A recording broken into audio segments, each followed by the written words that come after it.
Assalamualaikum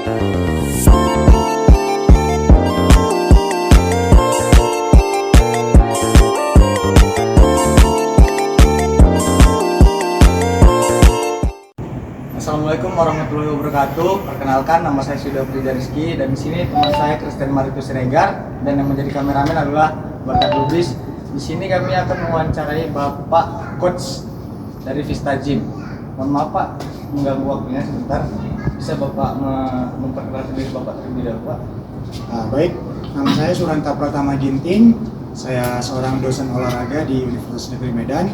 Dan sehari-hari saya juga sebagai praktisi, yaitu sebagai personal trainer. Oke Pak. Sekarang pertanyaan saya lempar kepada teman saya Christian.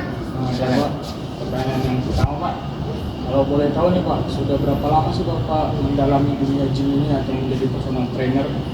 Baik, sebelum menjadi profesional personal trainer, saya juga sudah memulai nge-gym secara pribadi dan melatih beberapa member atau klien secara private di luar gym, seperti di apartemen, seperti di hotel, seperti datang ke rumah, home visit, itu sejak 2012.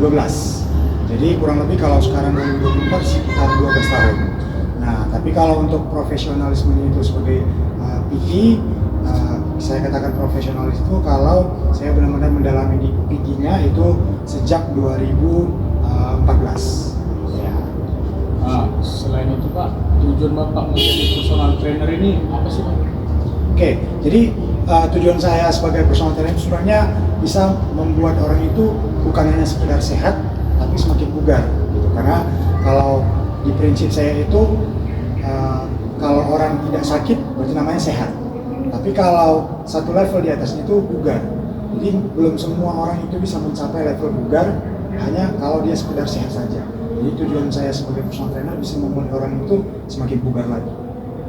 Baik Pak, pertanyaan yang selanjutnya,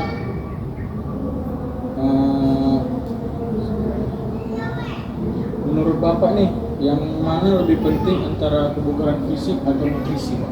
Oke, baik.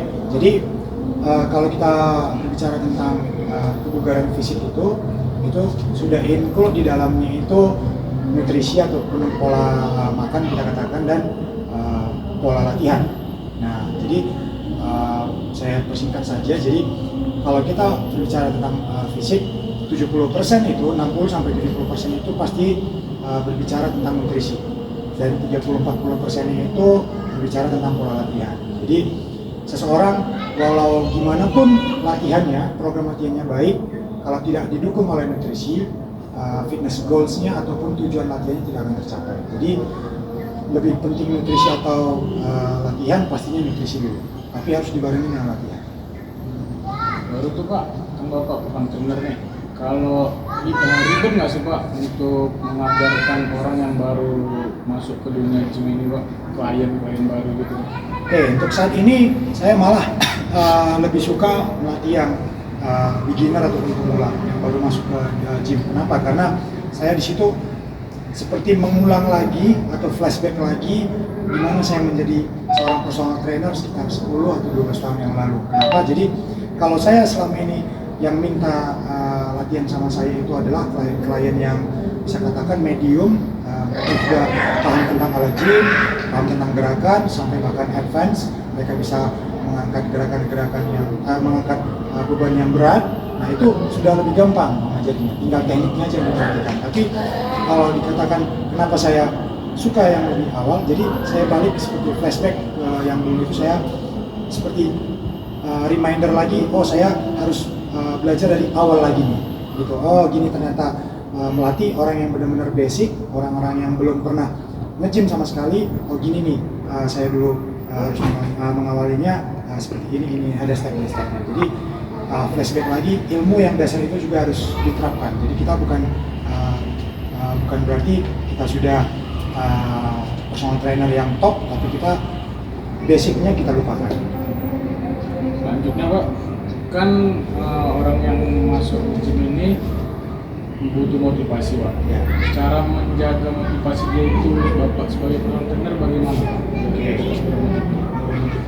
Ya, jadi pastinya kita sebagai personal trainer ya, motivasinya itu pasti dari orang terdekatnya dulu, ya.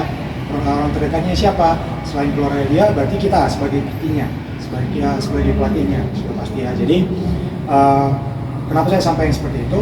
Kita sebagai pelatih juga harus mencerminkan ataupun apa yang kita sampaikan itu ke klien kita, ke kitanya dulu, personal trainernya dulu nih, supaya si klien atau member itu termotivasi dengan pelatihnya sendiri gitu. Nah, yang pertama. Kemudian yang kedua, kita bisa membuat atau membandingkan, misalnya kita tanyakan nih ke klien atau ke membernya, mungkin siapa sosok yang jadi idolanya nih. Karena kenapa seseorang itu mau, misalnya kamu mau nge-gym atau mau latihan, pasti kamu punya idola, oh saya mau badannya seperti ini, saya mau seperti si A, si B gitu. Nah, kita bisa sampai ngobrol, sambil ngobrol dengan kliennya, oh kita sampaikan juga si sosok ini tadilah yang bisa memotivasi kamu. Nah, kalau misalnya si sosok tersebut, misalnya saya sampaikan contohnya si A menjadi motivasi saya badannya seperti ini, jadi kita sampaikan, oh berarti makannya harus gini ya, latihannya harus gini ya, jadi dia akan termotivasi juga dengan sendirinya. Nah, motivasi itu juga datangnya pasti dari si kliennya sendiri, nggak bisa dari kita. Karena kalau dimanapun kita memotivasi si klien itu saat latihan saja. Tapi kalau di luar itu kita kan nggak bisa kontrol. Nah, kita harus juga mungkin by WA, WhatsApp, kita chat, kita komunikasi, atau kalau sekarang karena zaman media sosial kita kirim Reels atau TikTok yang bisa buat motivasi si klien. Ini nih, gini nih kalau mau badan bagus. Pertanyaan yang terakhir nih Pak, saran Bapak untuk orang yang dia ingin nge-gym tapi takut gagal, Pak. Saran itu bagaimana Pak biar dia konsisten? Oke, jadi yang sebenarnya membuat konsistensi itu adalah niat. Nah, niat itu memang itu yang paling sulit sebagai personal trainer untuk membangkitkan konsistensi dari si member atau klien. Kenapa?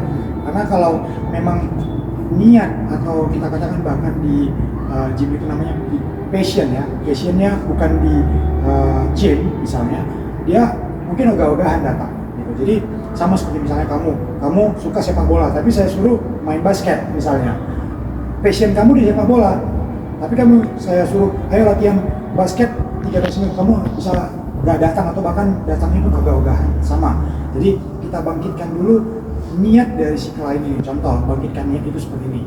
Kalau di latihan kebugaran itu ada namanya latihan strength ya, angkat beban. Ada latihan kardio, misalnya kita contohkan dengan treadmill. Nah, nggak usah dulu kita kasih angkat beban itu berat-berat. Nggak usah kita kasih dulu di treadmill itu dia suruh lari, speednya 9-10, nggak usah. Tapi mulailah dulu supaya niatnya mau berolahraga. Misalnya kita suruh di treadmill itu jalan aja dulu ya Pak, gitu.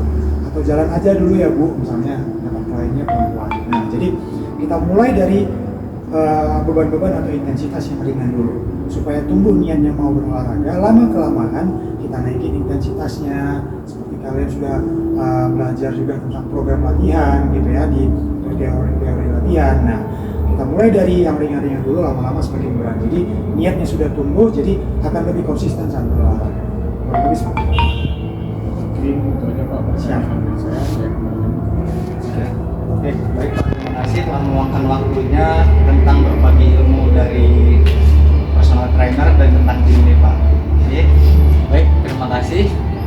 Dari sini sampai sinilah video kami, dan terima kasih yang sudah menonton video ini. Terima kasih.